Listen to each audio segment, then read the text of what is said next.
अब 18वीं लोकसभा के चुनाव पूरे हो गए। उसके रिजल्ट जो है चीफ इलेक्शन कमीशन ने राष्ट्रपति को सौंप दिए और कल इतवार को नए सेंट्रल गवर्नमेंट के मंत्रिमंडल का गठन भी हो गया। इस तरह से ये काम पूरा हो गया। अब जो काम बचा है वो मिनिस्ट्री कौन सी मिनिस्ट्री किसको दी जाए वो काम बचा है।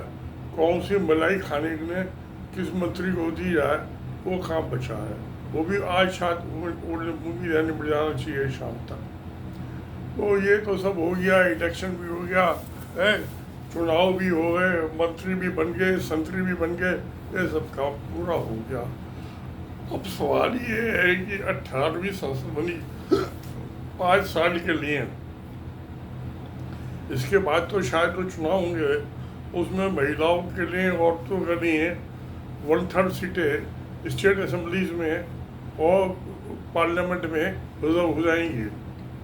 अभी तो मुश्किल से हार्डली 12-13% औरतें चुनाव में जीत के आई हैं, तो ये नाकाफ़ी है। क्या उससे ये पूरा कॉम्प्लेक्शन ही इंडियन पॉलिटिक्स का बदल जाएगा। पार्लियामेंट से लगा के और पंचायत तक, विलेज पंचायत तक सब जगह औरतों का रिजर्वेशन हो जाएगा। उसके बड़े ही लंबे दूरगामी परिणाम निकलेंगे, जैसे कि पॉपुलेशन का घटना, क्योंकि वो औरतें जो है पॉलिटिक्स में आएंगी तो बच्चे पैदा नहीं करेंगी। उन पर कहाँ टाइम होगा, बच्चे तो नेतागिरी करेंगे, प्रधानमंत्री बनेंगी। आज प्रधानमंत्री है गाँव की, कल को प्रधानमंत्री बने, जो बनो जरूर बनो, अच्छी बात है। मगर एक औरत का काम है, अहम काम है बच्चे पैदा करना। उससे वो जो होगी तो वो बंद हो जाएगा काम, वो चीज़ ठीक नहीं है। औरतों का काम बच्चे पैदा, खूब बच्चे पैदा करने चाहिए।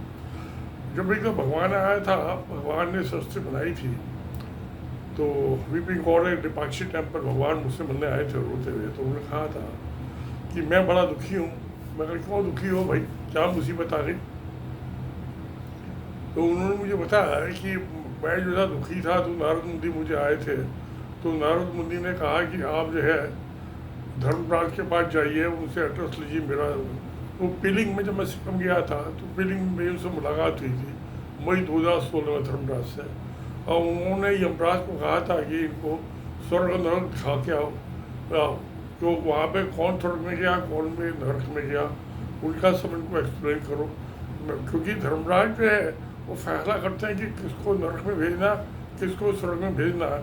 और धर्मराज ने मुझे कहा कि मेरे फैसले में कभी कोई गलती होती नहीं है, there is no mistake in my decision making, my judgement. तो खैर वो सब हुआ।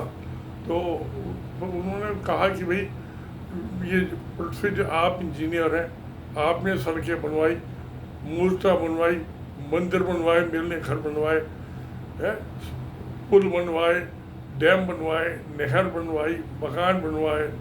तो मैंने तो जो है सारी सृष्टि की रचना की है, मगर जो सिविलाइजेशन की रचना की है वो इंजीनियर्स ने की है। तो हम दोनों भाई हैं, आप भी भाई हो विष्णु कुमार अग्रवाल जी, और मैं भी भाई हूँ, आपका बड़ा भाई हूँ। मैं कहा चलो भाई मान लेता हूँ, बड़े छोटे भाई में कोई फर्क ना, भाई तो भाई है ना। तो उन्होंने कहा कि मैंने सारी सृष्टि की रचना की, आपने सिविलाइजेशन की डेवलपमेंट किया। उसके अलावा जो था, मैंने एक मजहब बनाया दुनिया में, केवल एक मजहब, और उस मजहब का नाम था इंसानियत। ये आदमियों ने जो है बहुत सारे मजहब बना लिए, अलग अलग कंट्री बना लिए, और धर्म बना लिए, और मूर्तियाँ बना ली, मंदिर मूर्तियाँ, लड़ना शुरू कर दिया, एक दूसरे को मार रहे हैं धर्म के नाम पे। मैंने सारी दुनिया में जो था एक देश बनाया था, प्लेनेट अर्थ। इन्होंने अलग अलग देश बना लिए, टुकड़े टुकड़े कर दिए प्लेनेट के, और आपस में मार कूट रहे हैं। और आखिर में चलते टाइम मैंने आदेश दिया था, आशीर्वाद दिया था, और तो वो कि मे योर ट्राइब इंक्रीज, कि आपका कबीला बढ़े। इन वक्तों ने फैमिली बनानी करनी शुरू कर दी है, बच्चे नहीं पैदा कर रही औरतें। मैं इन 3 बातों से बहुत दुखी हूँ। मेरा ऐसा है कि ये तो पार्टी को दुखी तो हो, मगर डॉक्टर दवा लिखता, प्रिस्क्रिप्शन लिखता, मरीज तो फीस लेता ना। मैं कहा मैं रिटायर हो गया हूँ गवर्नमेंट सर्विस से, अब मैं मुफ्त सलाह नहीं देता, अब मेरी फीस। तो मैंने कहा भगवान से अपनी फ़ीस मांगी, तो भगवान के जेब में या तो पैसे कम थे या नहीं थे। वो कहने का अच्छा मैं फिर कभी आऊँगा। मैं कहा आ जाना, मैं आना फ़ीस लेके। उस दिन 14 अगस्त को बहुत बारिश 15 अगस्त को बहुत बारिश हो रही थी, धुआंधार बारिश हो रही थी। फिर उस निपाक्षी टेम्पल बंगलौर से 124-25 किलोमीटर दूर है। तो मैं वहाँ गया था अपने परिवार के साथ, बेटा मुझे लेके गया था। तो खैर, तो अब सवाल ये है कि भगवान का दुख दर्द कैसे ये जो अली बाबा 40 जो अब तो 80 के तरफ मंत्री बने हैं, 75-80, ये कैसे भगवान का दुख दर्द दूर करेंगे और जनता को उसके तकलीफ से कैसे निजात दिलवाएंगे, या खाना पीने में लगे रहेंगे, लूटपाट में लगे रहेंगे। ये तो काम क्या करना है इनको, काम क्या करना है कि आदमी अपने आप को सुरक्षित महसूस कर सके। आदमी को सबसे ज़्यादा जो खतरा है आजकल आरती आदमी और तो वो सरकार से खतरा है। वो डरता है सरकार से कि पता नहीं सरकार है उसको कब कहाँ डाल दे। मैंने प्रेसिडेंट इंडिया को चिट्ठी लिखी थी मैडम मुर्मू को कि जो एक कांस्टेबल ऑफ पुलिस का उसकी कोई अथॉरिटी नहीं है। सेक्शन 60 में उसके आर्टिकल 60 है हमारे संविधान का, उसमें एग्जीक्यूटिव हेड दिया राष्ट्रपति है, और एक जो कांस्टेबल जो डंडा लिए घूम रहा है वो भी राष्ट्रपति की अथॉरिटी से किसी को डंडा मारता है। वो केले वाले से केले लेने के लिए या चाट पकौड़ी वाले से 10 रुपये रिश्वत लेने के लिए रोज उगाई करने के लिए वो राष्ट्रपति की जो अथॉरिटी है उसी को एक्सरसाइज कर रहा है कॉन्स्टिट्यूशन।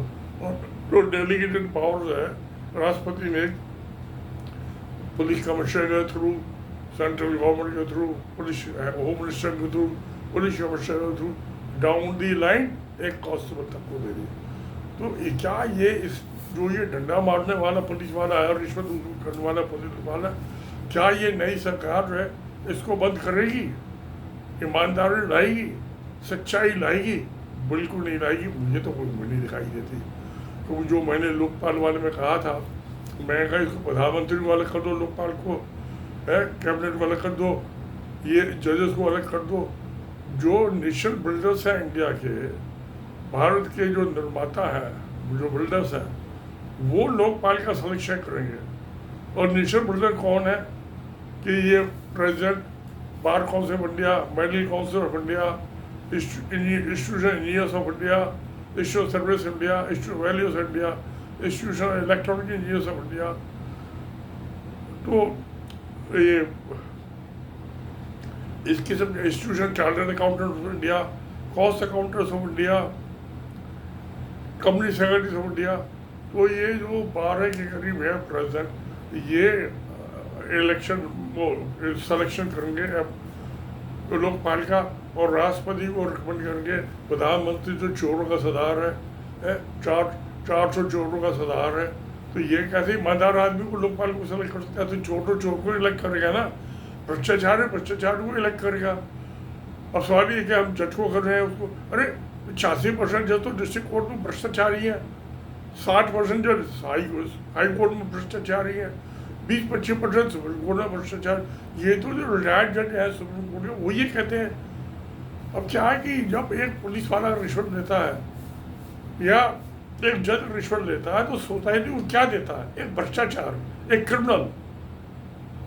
तो भ्रष्टाचार जो है वो किसी जब इंजीनियर रिश्वत लेता तो वो भी है, ऐसा नहीं है। वो समाज को क्या देता है? वो सोसाइटी को देता है सिविलाइजेशन, डेवलपमेंट। आज जो हम मकान में इसी में बैठे हुए हैं आराम से ठंडक में, ये इंजीनियर्स की बनाई हुई है। जो पानी की जो कैनाल बनी हुई है, डैम बने, सब इंजीनियर्स के बनवाए हुए हैं। तो इसलिए ये सब चीज़ें हो रही हैं। मैं समझता हूँ कि ये जो नई सरकार आ रही है, इसको एक तो है कि डर से मुक्ति मिले जनता को, पुलिस का किसी का कोई खौफ ना रहे, मिलिट्री का कोई खौफ ना रहे। ये मंत्री शंत्र रिश्वत देना बंद करें। अब ये कहेंगे हमने तो इलेक्शन में पैसे कटते हैं भाई बहुत है, तो फिर ये अगर जो हम नहीं ईमानदारी से काम करेंगे तो कैसे काम चलेगा? बात ठीक है, नहीं चलेगा शादी का काम, क्योंकि ये तो पंचायत का इलेक्शन नहीं लड़ सकते बिना रिश्वत, वो 2 नंबर का पैसा खर्चिए। हालत बहुत बुरी है, विकट समस्या है। भगवान इसने ठीक क्यों रोक रहा था?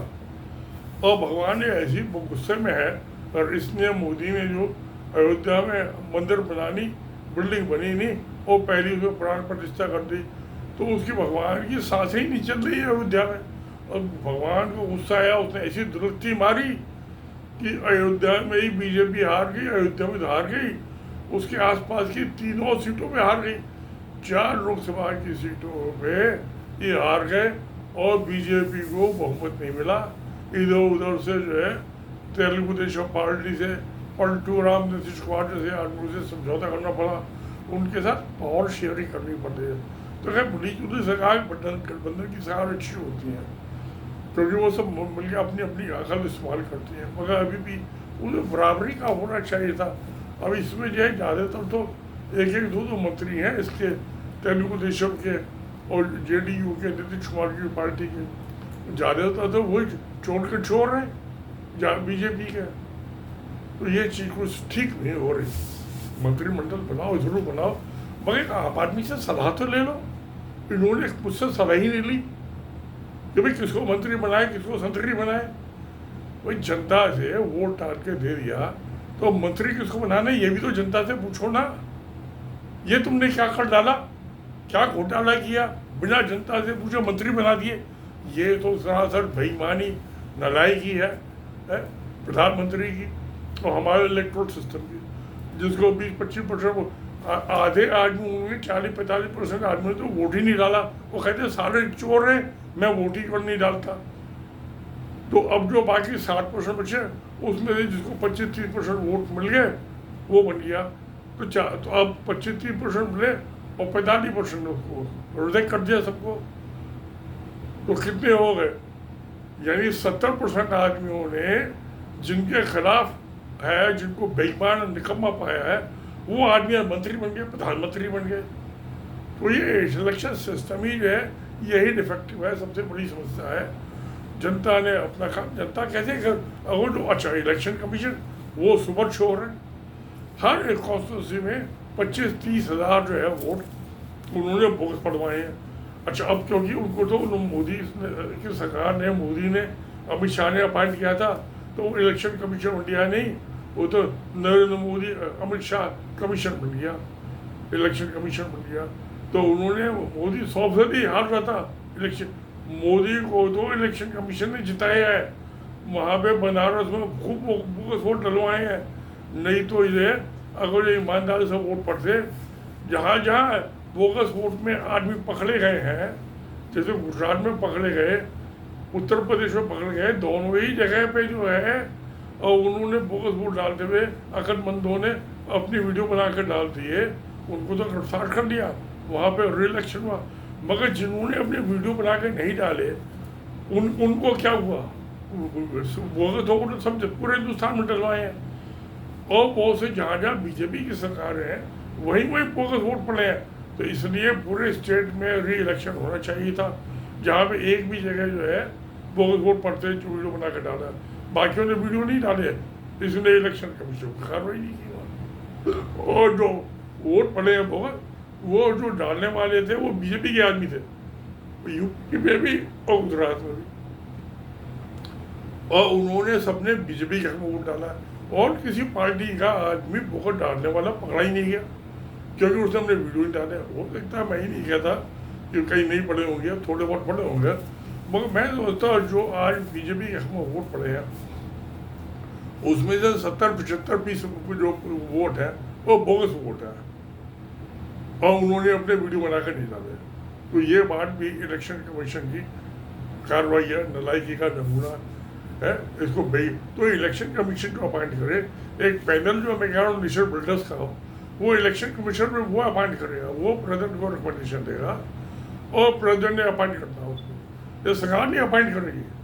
और उसको जो है जो सैलरी है उनको ऑर्डर मिलेगा, कोई सैलरी नहीं मिलेगी, कोई कोठी नहीं मिलेगी, कोई कार नहीं मिलेगी, कोई लड़की नहीं मिलेगी वन मस्ती बाहर नहीं करनी है। तीनों जो है अली जो गांधी जी के 3 बंदर होते हैं ना, मैं ना देखूंगा आँख बंद करके बैठ गया एक बंदर, एक बंदर कान बंद करके बैठ, एक बंदर मुँह बंद, जो 3 बंदर है गांधी जी के, उनको पैसे भी चाहिए रिटायरमेंट के बाद, कोठी भी चाहिए, कार भी चाहिए, लड़कियाँ भी चाहिए, मौज मस्ती करनी है। और एक सरदार है 2 बिना पगड़ी वाले हैं। ये बेईमान, वो अब बेईमानों ने बेईमानों को अपॉइंट करना है, ईमानदार को कहाँ से अपॉइंट करना है? तो मेरे सामने सबका बायोडेटा रख दो, प्रोफाइल है, मैं 1 घंटे का सबको चुन के बता दूंगा किसी कौन ईमानदार है और किसको इलेक्शन कमीशन अपॉइंट करना है, किसको चीफ इलेक्शन कमीशन करना। वही ये सिस्टम ही हमारा बड़ा डिफेक्टिव है। क्या कुदरत जो है, नेचर बिकॉज इधर ये सरकार बन गई है, और नई पर देखते हैं क्या करते हैं क्या नहीं करते। बाकी मैं तो कोई ज़्यादा उम्मीद रखता नहीं, एक से बढ़ के निकम्मा है, एक से बढ़ के चोर है। ये सब पैसे खर्च करके इलेक्शन में आए हैं और पैसे कमाने के लिए आए हैं। ये पार्टी नहीं है, ये गुंडों के दल है, गुंडों के गैंग है, सब गैंगस्टर्स नहीं है, ये कोई पॉलिटिकल पार्टी नहीं है, सब निकम्मे। अच्छा भाई, जो होगा देखा जाएगा। नमस्कार, धन्यवाद।